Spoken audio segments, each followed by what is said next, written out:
Quantum physics. Concept is hard to grasp, as said Richard Feynman.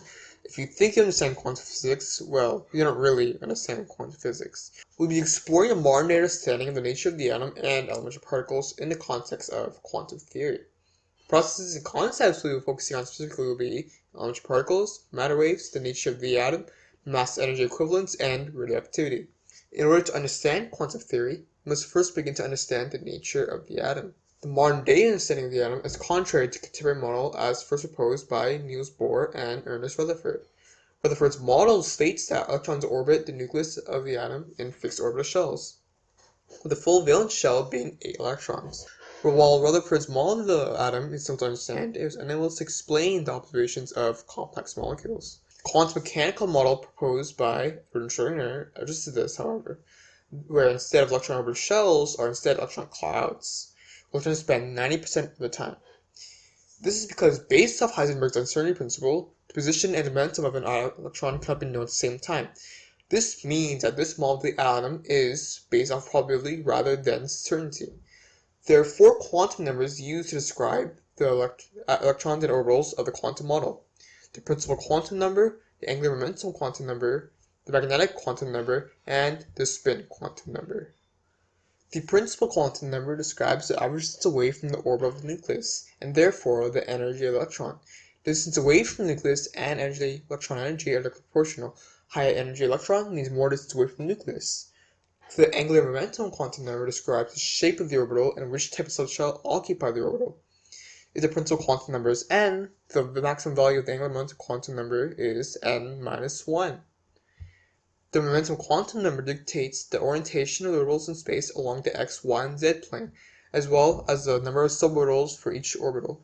There are 3 values of magnetic quantum numbers that are based on the positive, negative, and neutral values of the angular momentum number. Last but not least, the spin quantum number, which dictates the direction the electron spins clockwise or counterclockwise. With the quantum mechanical model of the atom, the theory of matter waves developed. It proposes that the wave function for a photon, a light particle, could be applied to particles of matter, therefore suggesting they exhibit wave-like properties.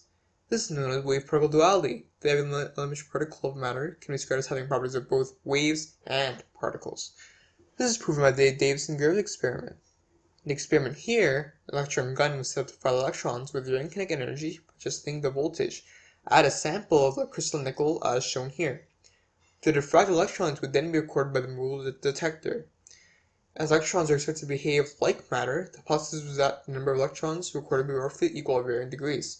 However, the results shown here showed a characteristic varying pattern similar to constructive interference. Wow.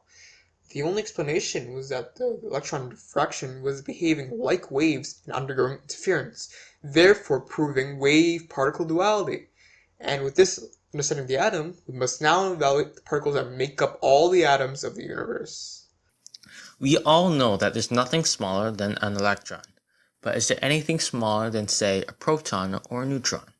It turns out that beyond the atomic level, that there's a group of the most basic particles called the elementary particles. The elementary particles can be broken down into 3 categories: quarks, leptons, and bosons.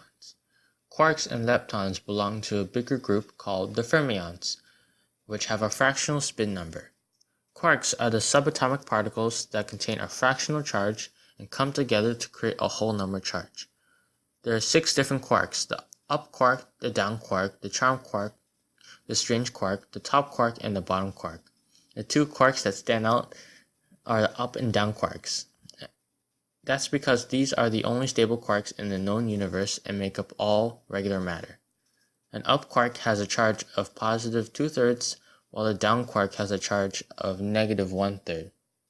Together, these quarks make up the proton and neutron, depending on the combination.